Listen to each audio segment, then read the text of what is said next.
identify, track and punish every terrorist and their backers.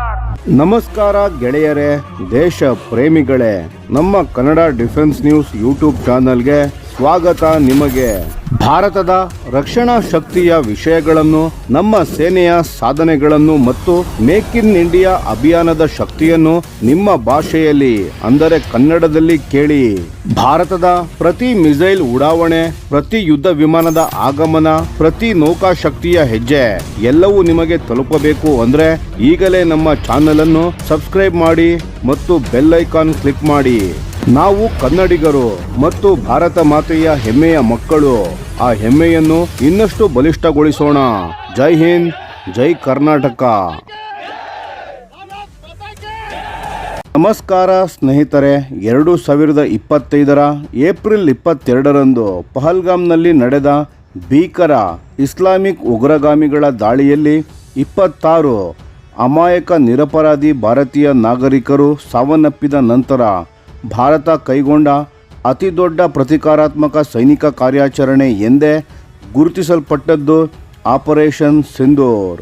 ಈ ಕಾರ್ಯಾಚರಣೆಗೆ ಈಗ 1 ವರ್ಷ ಪೂರ್ಣಗೊಂಡಿದ್ದು, ಭಾರತೀಯ ಸೇನೆ, ವಾಯುಪಡೆ ಮತ್ತು ನೌಕಾಪಡೆಯ ಉನ್ನತ ಅಧಿಕಾರಿಗಳು ಮಾಧ್ಯಮಗಳ ಮುಂದೆ ಬಂದು ಆ ಆಪರೇಷನ್ನ ಸಂಪೂರ್ಣ ವಿವರಗಳನ್ನು ಹಂಚಿಕೊಂಡಿದ್ದಾರೆ.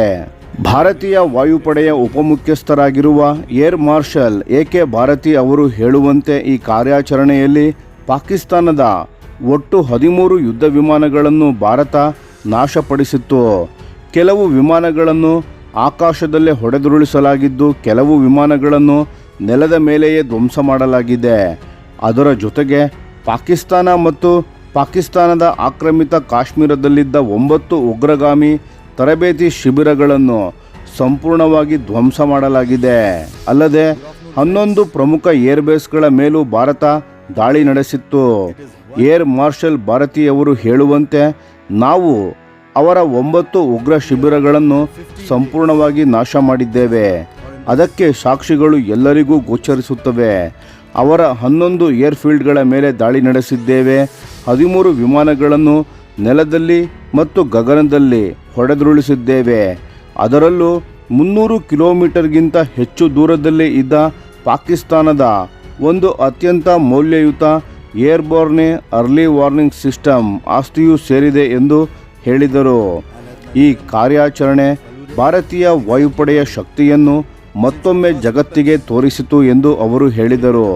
ಭಾರತ ತನ್ನ ಸೈನಿಕ ಸಾಮರ್ಥ್ಯವನ್ನು ನಿರಂತರವಾಗಿ ಬಲಪಡಿಸುತ್ತಿದ್ದು, ಚೀನಾ ಮತ್ತು ಪಾಕಿಸ್ತಾನದ ಚಟುವಟಿಕೆಗಳ ಮೇಲೂ ಸದಾ ಕಣ್ಣಿಟ್ಟಿದೆ ಎಂದು ತಿಳಿಸಿದರು. ಆದರೆ ಪಾಕಿಸ್ತಾನ ನಮ್ಮ ಸೈನಿಕ ಮೂಲಸೌಕರ್ಯಗಳಾಗಲಿ ಅಥವಾ ನಾಗರಿಕ ಪ್ರದೇಶಗಳಿಗಾಗಲಿ ಯಾವುದೇ ದೊಡ್ಡ ಮಟ್ಟದ ಹಾನಿ ಉಂಟು ಮಾಡಲು ಸಾಧ್ಯವಾಗಲಿಲ್ಲ ಎಂದು ಅವರು ಸ್ಪಷ್ಟಪಡಿಸಿದರು. ಕೇವಲ ಪ್ರಚಾರ ಮತ್ತು ಹೇಳಿಕೆಗಳಿಂದ ಜಯ ಸಿಗುವುದಿಲ್ಲ.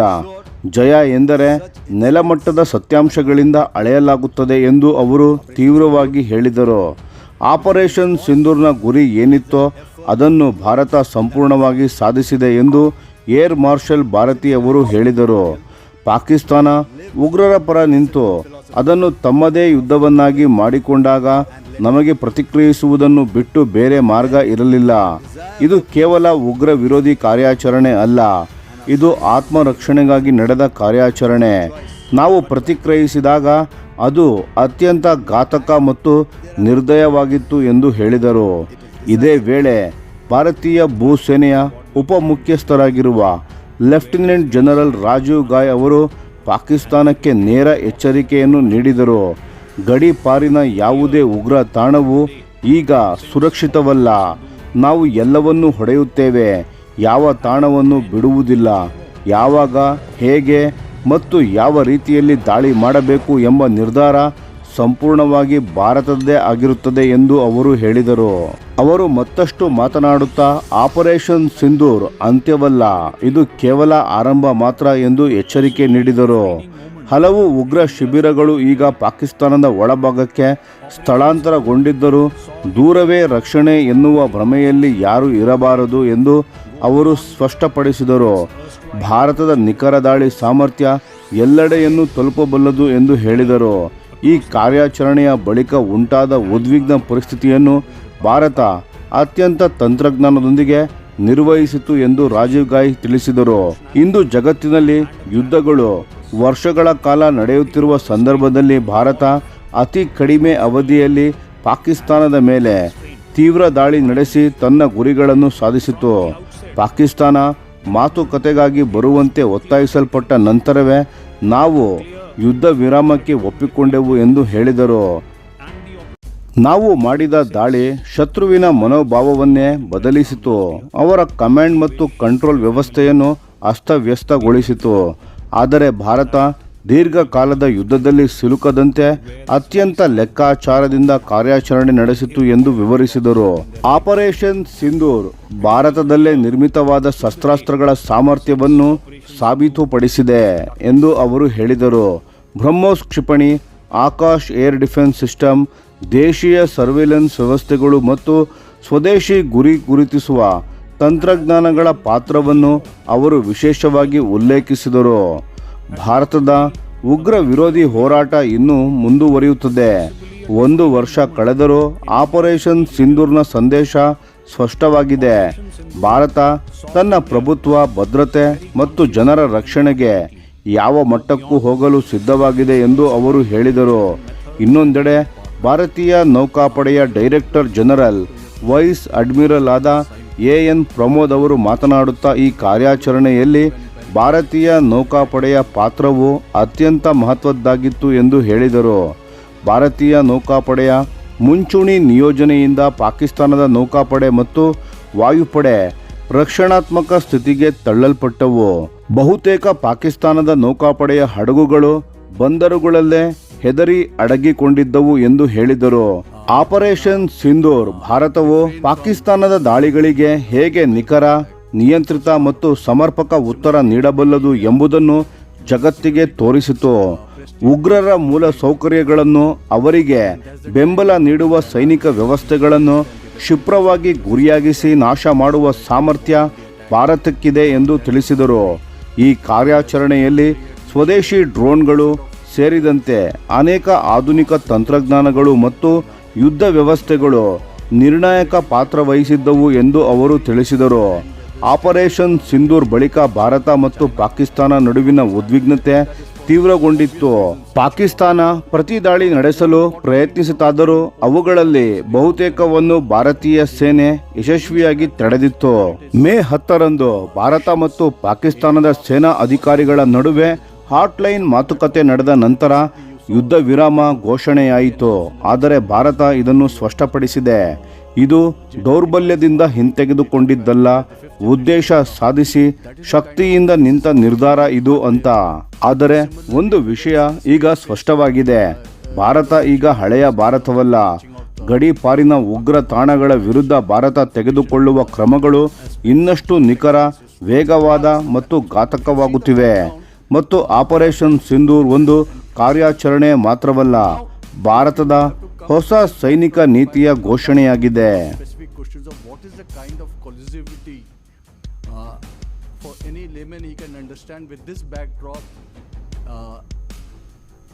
we can prudently assume that there would be certain kind of assistance, and this we all take into our military calculus. Whether it is in terms of space-based asset services being provided, whether it is electronic intelligence sharing happens, or cyber support, or during the conflict the arms and equipment which are supplied, this is given thing. The other, also in the open source, you would have also seen that when negative publicity was being made by Pakistan, there is an open source information which is there that China did amplify whatever it is and did influence the international public about Pakistan's viewpoint. These are very, very clear that there is a good, strong relationship between parties. The second question which was there, are we handling three adversaries at the same time, different fronts of it? So it is not a military, the comprehensive national power is not only military action. So there are many other channels available in terms of diplomatic. There are ways of handling it. So it is not adversary as such at that point of time. Adversary at that point of time only was Pakistan. And you would have seen in the recent conflicts, whether it is Ukraine, Russia, whether Iran, Israel, US, there are support from various other sides also, economically, militarily, everything. So that doesn't become, though law of armed conflict is very, very clear that if you support, then you also become a belligerent. But it has become a different, it's a blurred image and it become a norm now. So we have different ways of handling other people who try to influence these.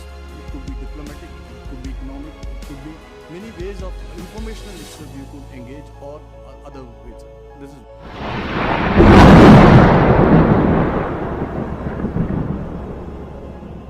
ಈ video ನಿಮಗೆ ಇಷ್ಟವಾಗಿದ್ದರೆ like ಮಾಡಿ ಮತ್ತು ನಮ್ಮ channel ಅನ್ನು subscribe ಮಾಡಿ ಹಾಗೂ bell icon ಒತ್ತಿ. ಯಾವ ಅಪ್ಡೇಟ್ಗೂ ಮಿಸ್ ಆಗಬೇಡಿ. ಡಿಫೆನ್ಸ್ ಸುದ್ದಿಗಳನ್ನು ತ್ವರಿತವಾಗಿ ಪಡೆಯಿರಿ. ನಿಮ್ಮ ಬೆಂಬಲವೇ ನಮ್ಮ ಶಕ್ತಿ. ಭಾರತ ಬಲಿಷ್ಠವಾಗಲಿ ಎಂದು ಆಶಿಸುತ್ತಾ ಭಾರತ ಮಾತೆಗೆ ಜೈ. ಧನ್ಯವಾದಗಳು.